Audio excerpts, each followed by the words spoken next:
ಎಲ್ಲರಿಗೂ ನಮಸ್ಕಾರ ಸ್ನೇಹಿತರೆ. ಬುಧಗ್ರಹದಿಂದ ಆಳಲ್ಪಡುವ ಕನ್ಯಾ ರಾಶಿಯವರು ಬುದ್ಧಿವಂತರು, ಆದರೆ ಇತರರ ಮುಂದೆ ತೋರಿಸಿಕೊಳ್ಳೋದಿಲ್ಲ. ಇತರರ ನಡುವೆ ಎದ್ದು ಕಾಣಲು ಕಾರಣವಾಗುವ ಇವರ ಉತ್ತಮ ಗುಣಗಳು ಯಾವುವು ಎಂಬುದನ್ನು ನೋಡೋಣ ಬನ್ನಿ. ಬದುಕಿನಲ್ಲಿ ಎಲ್ಲ ಕಷ್ಟಗಳಿಗೂ ಎರಡು ಪರಿಹಾರವಿದೆ, ಒಂದು ದುಡಿಮೆ, ಮತ್ತೊಂದು ತಾಳ್ಮೆ. ಕನ್ಯಾ ರಾಶಿಯವರು ಈ 5 ಅಭ್ಯಾಸಗಳನ್ನು ಬದಲಾಯಿಸಿಕೊಂಡ್ರೆ ನಿಮ್ಮ ಮ್ಯಾರಿಡ್ ಲೈಫಲ್ಲಿ, ಪ್ರೊಫೆಷನಲ್ ಲೈಫಲ್ಲಿ, ಬಿಸ್ನೆಸ್ ಲೈಫಲ್ಲಿ ಸಂತೋಷವಾಗಿರಬಹುದು. ಯಾವ 5 ಅಭ್ಯಾಸಗಳನ್ನು ಎಂಬಂಥ ವಿಚಾರಗಳನ್ನು ಈ ವಿಡಿಯೋದಲ್ಲಿ ತಿಳಿಸಿಕೊಡಲಿದ್ದೇನೆ. ಅದಕ್ಕೂ ಮುಂಚೆ ನೀವಿನ್ನು ಚಾನಲ್ಗೆ ಸಬ್ಸ್ಕ್ರೈಬ್ ಆಗಿಲ್ಲ ಅಂದರೆ ಈಗಲೇ ಸಬ್ಸ್ಕ್ರೈಬ್ ಆಗಿ, ಹಾಗೆ ವಿಡಿಯೋಗೆ ಲೈಕ್ ಮಾಡಿ, ವಿಡಿಯೋ ಸ್ಕಿಪ್ ಮಾಡದೆ ಕೊನೆ ತನಕ ನೋಡಿ. ಎಲ್ಲರೂ ಭಕ್ತಿಯಿಂದ ಜೈ ಬುಧದೇವ ಅಂತ ಕಮೆಂಟ್ ಮಾಡಿ. ಕಾಲಪುರುಷನ ಕುಂಡಲಿಯಲ್ಲಿ ಕನ್ಯಾ ರಾಶಿ 6ನೇ ರಾಶಿಯಾಗಿದೆ. ಇದು ಪೃಥ್ವಿ ತತ್ವ ರಾಶಿ. ಈ ರಾಶಿಯ ಅಧಿಪತಿ ಬುದ್ಧಿಕಾರಕ ಬುಧ ಗ್ರಹ. ಕನ್ಯಾ ರಾಶಿಯವರು ಬದಲಾಯಿಸಿಕೊಳ್ಳಬೇಕಾದಂಥ ಮೊದಲನೇ ಅಭ್ಯಾಸ, ನೀವು ನಿಮ್ಮ ಮೇಲೆ ನಂಬಿಕೆ ಇಟ್ಟಿರುವುದಿಲ್ಲ. ಸೆಲ್ಫ್ ಡೌಟ್ ಪಡುವುದನ್ನು ಮೊದಲು ಬಿಡಬೇಕು. ನೀವು ನಿಮ್ಮ ಮೇಲೆ ನಂಬಿಕೆಯನ್ನು ಬೆಳೆಸಿಕೊಳ್ಳಲು ಪ್ರಾರಂಭ ಮಾಡಬೇಕು. ಅಯ್ಯೋ, ನನ್ನ ಕೈಲಿ ಈ ಕೆಲಸ ಮಾಡಲು ಸಾಧ್ಯನಾ, ಸೋತು ಹೋದರೆ ಏನು ಮಾಡುವುದು ಎಂಬಂಥ ಅಪನಂಬಿಕೆಯನ್ನು ಬಿಡಿ. ಎಲ್ಲ ವಿಚಾರದಲ್ಲಿಯೂ ಅಪನಂಬಿಕೆಯನ್ನು ಬಿಟ್ಟು ಧೈರ್ಯದಿಂದ ಕೆಲಸ ಮಾಡಲು ಪ್ರಾರಂಭಿಸಿ. ಇಲ್ಲದಿದ್ದರೆ ಈ ಕೆಲಸ ಮಾಡಿದರೆ ಲಾಭವಾಗುತ್ತಿತ್ತೋ ಏನೋ, ಮಾಡಲಿಲ್ಲವಲ್ಲ ಎಂಬಂಥ ಗಿಲ್ಟ್ ಫೀಲ್ ನಿಮ್ಮನ್ನು ಪದೇ ಪದೇ ಕಾಡುತ್ತದೆ.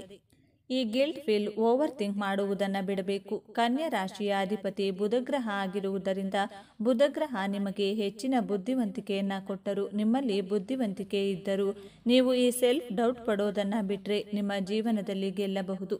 ಆತ್ಮವಿಶ್ವಾಸವನ್ನು ಬೆಳೆಸಿಕೊಳ್ಬೇಕು. ಮೇಷರಾಶಿ, ಸಿಂಹರಾಶಿ, ಧನಸ್ಸು ರಾಶಿ ಹಾಗೂ ಕುಂಭರಾಶಿಯವರು ಆತ್ಮವಿಶ್ವಾಸದಿಂದ ಮುನ್ನುಗ್ಗಿ ಕೆಲಸ ಮಾಡೋದ್ರಿಂದ ಜೀವನದಲ್ಲಿ ಗೆಲ್ಲುತ್ತಾರೆ. ನೀವು ಸಹ ಆತ್ಮವಿಶ್ವಾಸವನ್ನು ಬೆಳೆಸಿಕೊಂಡಿದ್ದೇ ಆದಲ್ಲಿ ಜೀವನದಲ್ಲಿ ಗೆಲ್ಲಬಹುದು. ಆಗ ನಿಮ್ಮ ಜೀವನದಲ್ಲಿ ಸೋಲು, ದುಃಖ ಎಂಬಂಥ ಪದಗಳಿಗೆ ಜಾಗವೇ ಇರುವುದಿಲ್ಲ.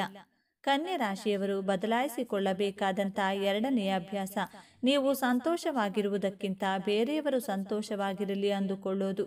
ಕನ್ಯಾ ರಾಶಿ ತುಂಬ ಪ್ರಾಕ್ಟಿಕಲ್ ರಾಶಿಯಾಗಿರುತ್ತೀರಾ.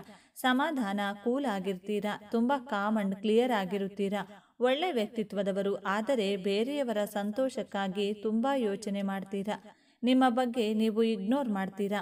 ನೀವು ಬೇರೆಯವರು ಚೆನ್ನಾಗಿರಲಿ ಎಂದು ತುಂಬ ಕಾಳಜಿಯನ್ನು ಮಾಡಲು ಹೋದರೆ ಅವರು ಸ್ನೇಹಿತರೇ ಆಗಲಿ, ಸಂಬಂಧಿಕರೇ ಆಗಲಿ, ಕುಟುಂಬದ ಸದಸ್ಯರೇ ಆಗಿದ್ದರೂ ನಿಮ್ಮನ್ನು ತುಂಬ ಈಸಿಯಾಗಿ ತಗೊಂಡು ನಿಮಗೆ ವ್ಯಾಲ್ಯೂ ಕೊಡುವುದಿಲ್ಲ. ಆಗ ನಿಮ್ಮ ಮನಸ್ಸಿಗೆ ನೋವಾಗುತ್ತದೆ. ನಿಮ್ಮನ್ನು ನೀವು ಪ್ರೀತಿಸಿ ನಿಮ್ಮ ಸಂತೋಷಕ್ಕಾಗಿ ಗಮನ ವಹಿಸಿದರೆ ಜೀವನದಲ್ಲಿ ಸಂತೋಷವಾಗಿರಬಹುದು. ನೀವು ಬೇರೆಯವರಿಗೋಸ್ಕರ ಎಷ್ಟೇ ಒಳ್ಳೆಯದನ್ನು ಮಾಡಿದರೂ ಬಯಸಿದರೂ ಅವರ ಅವಶ್ಯಕತೆ ಮುಗಿದ ಮೇಲೆ ನಿಮ್ಮನ್ನು ವೇಸ್ಟ್ ಪೇಪರ್ ರೀತಿ ಕಾಣುತ್ತಾರೆ. ತುಂಬ ಕೇರ್ಫುಲ್ ಆಗಿ ಇರಬೇಕು. ಕನ್ಯಾ ರಾಶಿಯವರು ಬದಲಾಯಿಸಿಕೊಳ್ಳಬೇಕಾದಂಥ ಮೂರನೇ ಅಭ್ಯಾಸ, ನಿಮ್ಮ ಜೀವನದಲ್ಲಿ ಗುರಿ ಉದ್ದೇಶಗಳನ್ನು ಸೆಟ್ ಮಾಡಿಕೊಳ್ಳದೇ ಇರುವುದು. ನಿಮ್ಮ ಜೀವನದಲ್ಲಿ ಯಾವುದೇ ಪ್ರಮುಖ ನಿರ್ಧಾರಗಳನ್ನು ತೆಗೆದುಕೊಳ್ಳಲು ತುಂಬ ಕನ್ಫ್ಯೂಷನ್ ಮಾಡಿಕೊಳ್ತಾ ಇರ್ತೀರಾ. ಏನೇನು ಕೆಲಸ ಮಾಡಬೇಕು ಅಂದುಕೊಳ್ತೀರಾ, ಬಟ್ ಆ ಕೆಲಸ ಕಾರ್ಯಗಳನ್ನು ಕಾರ್ಯರೂಪಕ್ಕೆ ತರುವುದರಲ್ಲಿ ತಡ ಮಾಡುವುದು, ಗೊಂದಲಮಯ ವಾತಾವರಣದಲ್ಲಿರುತ್ತೀರಾ. ನೀವು ಗೋಲ್ಗಳನ್ನು ಸೆಟ್ ಮಾಡಿಕೊಂಡು ನಿಮ್ಮ ಬುದ್ಧಿವಂತಿಕೆಯನ್ನು ಉಪಯೋಗಿಸಿಕೊಂಡು ಸೂಕ್ತ ನಿರ್ಧಾರಗಳನ್ನು ಸರಿಯಾದ ಸಮಯಕ್ಕೆ ತೆಗೆದುಕೊಂಡು ತಕ್ಷಣಕ್ಕೆ ಕಾರ್ಯರೂಪಕ್ಕೆ ತಂದಿದ್ದೇ ಆದಲ್ಲಿ ನೀವು ಯಶಸ್ಸಿನ ಕಡೆ ಸಾಗುವುದರಲ್ಲಿ ಅನುಮಾನವೇ ಇಲ್ಲ. ಕನ್ಯಾ ರಾಶಿಯವರು ಬದಲಾಯಿಸಿಕೊಳ್ಳಬೇಕಾದಂಥ ನಾಲ್ಕನೆಯ ಅಭ್ಯಾಸ, ಅಡಿಕ್ಷನ್ಗಳನ್ನು ಬಿಡಬೇಕು. ಆನ್ಲೈನ್ ನಶೆ, ಯಾವುದೇ ರೀತಿಯ ಅಡಿಕ್ಷನ್ಗಳಿಗೆ ಒಳಗಾಗುತ್ತೀರಾ. ಈ ನಶೆಯನ್ನು ಬಿಟ್ಟು ಗೆಲುವಿನ ಅಡಿಕ್ಷನನ್ನು ಬೆಳೆಸಿಕೊಳ್ಳಿ. ನೀವು ಯಾವುದೇ ರೀತಿಯ ಅಡಿಕ್ಷನ್ಗೆ ಸಿಕ್ಕಿ ಹಾಕಿಕೊಂಡ್ರೆ ಅದರಿಂದ ಹೊರಗಡೆ ಬರುವುದಕ್ಕೆ ಅಷ್ಟು ಈಸಿಯಾಗಿರುವುದಿಲ್ಲ. ತುಂಬ ಕಷ್ಟಪಡಬೇಕಾಗುತ್ತದೆ. ಈ ಅಡಿಕ್ಷನ್ಗಳನ್ನು ಬಿಟ್ಟರೆ ನೀವು ಜೀವನದಲ್ಲಿ ಸಂತೋಷವಾಗಿರಬಹುದು. ಸಂಬಂಧಗಳ ಅಡಿಕ್ಷನ್, ಪ್ರೀತಿಯ ಅಡಿಕ್ಷನ್ ಸಿಕ್ಕಿ ಹಾಕಿಕೊಂಡು ನಿಮ್ಮ ಸಂತೋಷಕ್ಕೆ ನೀವೇ ಕಲ್ಲು ಹಾಕಿಕೊಳ್ತೀರಾ. ನಿಮ್ಮ ಪ್ರೀತಿ ಪಾತ್ರರು ನಿಮ್ಮಿಂದ ದೂರವಾದಾಗ ಡಿಪ್ರೆಷನ್ಗೆ ಒಳಗಾಗ್ತೀರಾ. ಆದ್ದರಿಂದ ಎಲ್ಲದರಲ್ಲಿಯೂ ಒಂದು ಲಿಮಿಟೇಷನನ್ನು ಇಟ್ಕೊಳ್ಬೇಕಾಗುತ್ತದೆ. ಕನ್ಯಾ ರಾಶಿಯವರು ಬದಲಾಯಿಸಿಕೊಳ್ಳಬೇಕಾದಂಥ 5ನೇ ಅಭ್ಯಾಸ, ಕುರುಡು ನಂಬಿಕೆ ಇಡುವುದನ್ನು ಬಿಡಬೇಕು. ಕನ್ಯಾ ರಾಶಿಯವರು ಯಾರನ್ನ ಅಷ್ಟು ಸುಲಭವಾಗಿ ನಂಬುವವರಲ್ಲ. ಆದರೆ ಒಂದು ಸಲ ಇವರ ವಿಶ್ವಾಸ ಯಾರಾದರೂ ಗಳಿಸಿಕೊಂಡ್ರೆ ಅವರನ್ನು ತುಂಬ ಬ್ಲೈಂಡ್ ಆಗಿ ನಂಬಿ ಮೋಸ ಹೋಗ್ತೀರಾ. ಅತಿಯಾಗಿ ಯಾರನ್ನು ನಂಬಬಾರದು. ಈ ಮೇಲೆ ತಿಳಿಸಿದಂಥ 5 ಅಭ್ಯಾಸಗಳನ್ನು ಬದಲಾಯಿಸಿಕೊಂಡ್ರೆ ಕನ್ಯಾ ರಾಶಿಯವರು ಜೀವನದಲ್ಲಿ ಸಂತೋಷವಾಗಿರಬಹುದು. ಕಾಲಪುರುಷನ ಕುಂಡಲಿಯಲ್ಲಿ ಕನ್ಯಾ ರಾಶಿ 6ನೇ ಭಾವವಾಗಿದೆ. ಈ ರಾಶಿಯಲ್ಲಿ ಉತ್ತರ ಫಾಲ್ಗುಣಿ ನಕ್ಷತ್ರದ 2, 3, 4ನೇ ಪಾದಗಳು, ಹಸ್ತ ನಕ್ಷತ್ರದ 4 ಪಾದಗಳು, ಚಿತ್ತ ನಕ್ಷತ್ರದ 1, 2ನೇ ಪಾದಗಳು ಕಂಡುಬರುತ್ತದೆ. ತನ್ನ ಸಿಹಿಯಾದ ಮಾತುಗಳಿಂದ ಎಲ್ಲರನ್ನೂ ತನ್ನ ಕಡೆ ಆಕರ್ಷಿಸುವಂಥ ಬುದ್ಧಿವಂತರು. ಬೆಣ್ಣೆಯಲ್ಲಿ ಕೂದಲು ತೆಗೆದಷ್ಟು ಸೌಮ್ಯವಾಗಿ ಮಾತನಾಡುವಂಥ ಮಧುರ ಭಾಷೆಗಳು ಸದಾ ಏನನ್ನಾದರೂ ಹೊಸ ಹೊಸ ವಿಷಯಗಳನ್ನು ಕಲಿಯಲು ಕುತೂಹಲಕಾರಿಯಾಗಿರುತ್ತೀರಾ. ನೀವು ತುಂಬ ಭಾವನಾತ್ಮಕ ಜೀವಿಗಳು. ತಮ್ಮ ಭಾವನೆಗಳನ್ನು ನಿಯಂತ್ರಿಸಲು ಆಗದೆ ತುಂಬ ಭಾವನೆಯಲ್ಲಿ ತೊಳಲಾಟ ಮಾಡ್ತೀರಾ. ತುಂಬ ಚಟುವಟಿಕೆಯಿಂದ ನವೋಲ್ಲಾಸದಿಂದ ಕೂಡಿರುತ್ತೀರಾ. ಬಹಳ ಸಂಘರ್ಷದಿಂದ ಕೆಲಸ ಮಾಡಿದರೂ ಆ ಕೆಲಸ ಕಾರ್ಯದಲ್ಲಿ ಯಶಸ್ಸು ಸಿಗದೇ ಇದ್ದಾಗ ಬಹಳ ಬೇಗ ನಿರಾಶೆಗೆ ಒಳಗಾಗ್ತೀರಾ. ಸಾಮಾಜಿಕ ರಾಜಕೀಯ ಕ್ಷೇತ್ರದಲ್ಲಿ ಆಸಕ್ತಿ ಉಳ್ಳವರು, ಸಕಲ ಕಲಾವಲ್ಲಭರು, ಸಾಕ್ಷಾತ್ ವಿಷ್ಣುವಿನ ವಿಶೇಷವಾದಂಥ ಆಶೀರ್ವಾದದಿಂದ ಜನಿಸಿರುತ್ತೀರಾ. ನಿಮ್ಮ ಜನ್ಮಸ್ಥಳದಿಂದ ದೂರದಲ್ಲಿ ಕೆಲಸ ಕಾರ್ಯ ಮಾಡಿದರೆ, ವ್ಯವಹಾರ ಮಾಡಿದರೆ ಉತ್ತಮ ಯಶಸ್ಸನ್ನು ಪಡೆಯಬಹುದು. ನೀವು ಕನ್ಯಾ ರಾಶಿಯಲ್ಲೇ ಜನಿಸಲು ಕಾರಣವೇನು ಎಂದು ನೋಡೋದಾದರೆ, ಕನ್ಯಾ ರಾಶಿ ಪ್ರಾಕೃತಿಕ ಕುಂಡಲಿಯ 6ನೇ ಭಾವದಲ್ಲಿ ಕಂಡುಬರುತ್ತದೆ. ನಮ್ಮ ಪೂರ್ವ ಜನ್ಮದ ಬಗ್ಗೆ ತಿಳಿದುಕೊಳ್ಳಲು ಪಂಚಮ ಭಾವವನ್ನು ವಿಮರ್ಶೆ ಮಾಡಬೇಕು. ಕನ್ಯಾ ರಾಶಿಯವರ ಪಂಚಮಾಧಿಪತಿ ಶನಿ ಗ್ರಹವಾಗಿರೋದ್ರಿಂದ ನೀವು ಇಂದಿನ ಜನ್ಮದಲ್ಲಿ ಬಹಳ ಪರಿಶ್ರಮದಿಂದ ದುಡಿದಿರುತ್ತೀರಾ. ಕನ್ಯಾ ರಾಶಿ 6ನೇ ಭಾವ ಅಂದರೆ ಶತ್ರುಸ್ಥಾನ.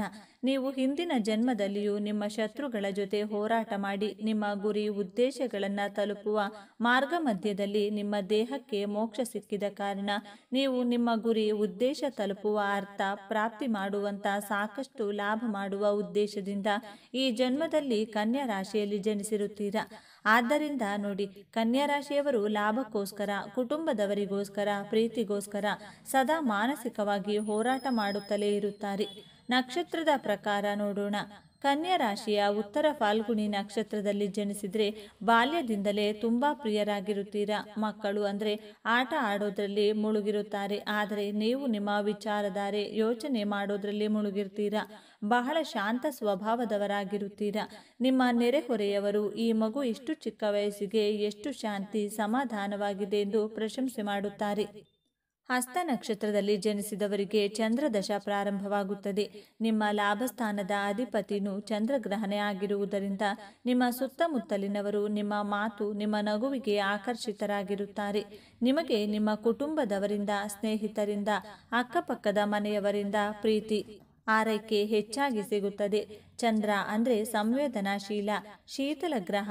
ಈ ಗುಣ ಹಸ್ತ ನಕ್ಷತ್ರದವರಲ್ಲಿಯೂ ಕಾಣಬಹುದು.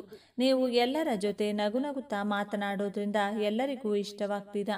ಚಂದ್ರನ ದಶ ಮುಗಿದ ನಂತರ ಮಂಗಳ ಗ್ರಹದ ದಶ ಪ್ರಾರಂಭವಾಗುತ್ತದೆ. ಮಂಗಳ ಗ್ರಹ ನಿಮ್ಮ ತೃತೀಯಾಧಿಪತಿ ಹಾಗೂ ಅಷ್ಟಮಾಧಿಪತಿ ಆಗಿರೋದ್ರಿಂದ ನೀವು ಚಿಕ್ಕವರಿದ್ದಾಗಲೇ ಮಂಗಳ ದಶ ಪ್ರಾರಂಭವಾಗಿ ಮುಗಿಯುವುದು ಹೆಚ್ಚು ಸಮಸ್ಯೆಗಳೇನೂ ಉಂಟಾಗುವುದಿಲ್ಲ. ನಿಮ್ಮಲ್ಲಿ ಧೈರ್ಯ, ಸಾಹಸದ ಗುಣವಿರುತ್ತದೆ. ಮಂಗಳ ಗ್ರಹದ ದಶ ಕಾಲದಲ್ಲಿ ನಿಮ್ಮ ತಂದೆ ತಾಯಿ ಸಮಸ್ಯೆಗಳನ್ನು, ಚಾಲೆಂಜಸ್ಗಳನ್ನು ಫೇಸ್ ಮಾಡಬೇಕಾಗುತ್ತದೆ. ನೀವು ಯೌವನಾವಸ್ಥೆ ತಲುಪಿದಾಗ ರಾಹುವಿನ ಮಹಾದಶ ಪ್ರಾರಂಭವಾಗುತ್ತದೆ. ರಾಹು ಗ್ರಹ ಅಂದರೆ ಅಚೀವ್ಮೆಂಟ್ ಹಾಗೂ ಅಟ್ಯಾಚ್ಮೆಂಟ್ ಗ್ರಹ. ಯೌವನಾವಸ್ಥೆಯಲ್ಲಿ ಭಯಪಡದೆ ಹೋರಾಟ ಮಾಡಿ ನಿಮ್ಮ ಇಚ್ಛೆಗಳನ್ನು ಪೂರೈಸಿಕೊಳ್ಳಲು ಈ ಕನ್ಯಾ ರಾಶಿಯಲ್ಲಿ ಜನಿಸಿರುತ್ತೀರಾ. ಹಿಂದಿನ ಜನ್ಮದಲ್ಲಿ ನೀವು ಸಾಧನೆಯ ಕೊನೆಯ ಹಂತಕ್ಕೆ ತಲುಪಿದಾಗ ನಿಮ್ಮ ಮೃತ್ಯುವಾಗಿತ್ತು. ಆದ್ದರಿಂದ ಈ ಜನ್ಮದಲ್ಲಿ ನಿಮ್ಮ ಇಚ್ಛೆಗಳನ್ನು, ಉದ್ದೇಶಗಳನ್ನು ಈಡೇರಿಸಿಕೊಳ್ಳಲು ಕನ್ಯಾ ರಾಶಿಯಲ್ಲಿ ಜನಿಸಿರುತ್ತೀರಾ. ವಾಸ್ತವವಾಗಿ ಹೇಳೋದಾದರೆ ಮೃತ್ಯು ಆಗುವುದು ದೇಹಕ್ಕೆ ಮಾತ್ರ, ಆತ್ಮಕ್ಕೆ ಅಲ್ಲ. ಆತ್ಮ ಹಲವು ದೇಹಗಳ ಮೂಲಕ ಪರಿಭ್ರಮಣೆ ಮಾಡಿ ತನ್ನ ಮನಸ್ಸಿನ ಸೂಕ್ತ ಇಚ್ಛೆಗಳನ್ನು ಈಡೇರಿಸಿಕೊಳ್ಳಲು ಪ್ರಯತ್ನ ಮಾಡುತ್ತದೆ. ಕನ್ಯಾ ರಾಶಿಯ ಅರ್ಥ ತ್ರಿಕೋಣ ರಾಶಿಯಾಗಿದೆ. ಹಣ ಸಂಪಾದನೆ ಮಾಡೋದು, ಹಣದ ಕ್ರೋಢೀಕರಣ, ಶತ್ರುಗಳನ್ನು ಗೆಲ್ಲುವುದು ನಿಮ್ಮ ಮನದಾಳದ ಇಚ್ಛೆಯಾಗಿರುತ್ತದೆ.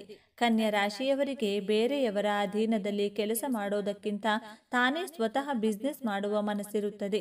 ನಿಮ್ಮ ದಶಮಾಧಿಪತಿ ಬುಧ ಗ್ರಹವಾಗಿರುವುದರಿಂದ ಕನ್ಯಾ ರಾಶಿಯವರು ಹೆಚ್ಚಾಗಿ ವ್ಯಾಪಾರ ಮಾಡುವುದು, ಉದ್ಯಮಿಗಳಾಗಿರುತ್ತಾರೆ.